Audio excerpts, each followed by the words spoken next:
Ang sweet naman nilang tatlo. Pasali nga po. Uy, sus. Bukaka talaga ang Bella eh. Oh, talagang naglambing din si Clark. Ayan, oh, baby ko. Oy. Love ni Daddy, oh.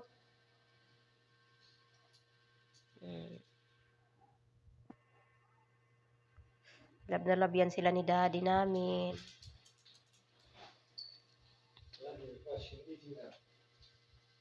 Yeah. Bella.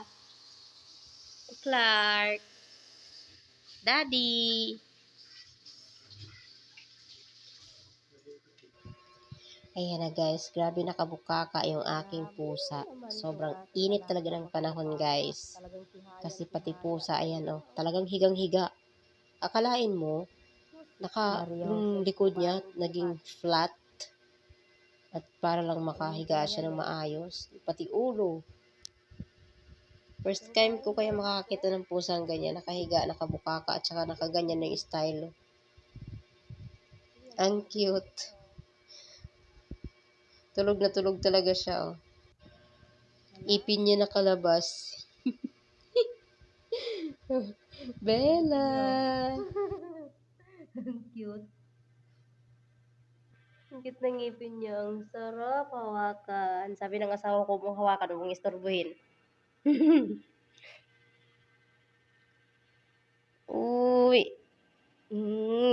Sus Maria. Ang aming dalaga. Mukhang buka pa rin kahit alam niya dito ako.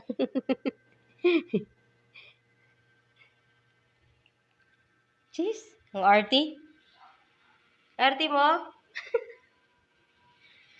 Ang arty? Ang arty ng baby ko. Ang dalaga ni mami yan eh. Ang cute-cute. Taba-taba niya guys oh. Kaya usog yung taba niya oh. Nahiyang siya doon sa ano, sa binili ng bagong daddy namin. Yung tawag niya.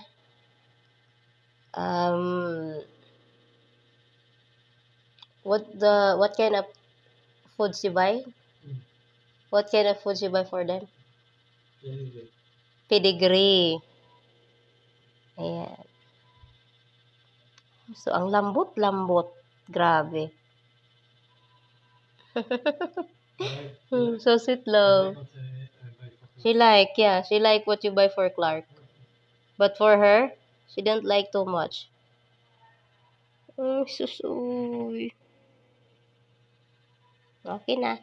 So guys, thank you so much for watching po.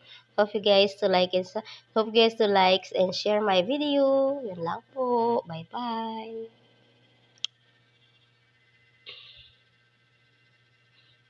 Ririri. Ay!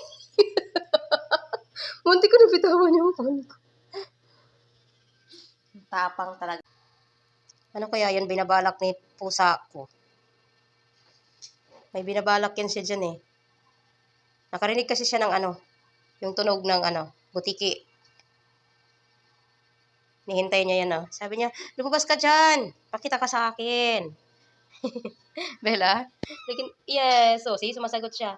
Anong hinihintay mo dyan? Butiki? Yes? Saan? Saan ang butiki? Bella? Agoy. Nanggigigil yan sa butiki oh. Walang butiki yan dyan. Walang butiki yan dyan, Bella. Wala nga. Wala nga. Saan ba dyan? Narinig niyo yon?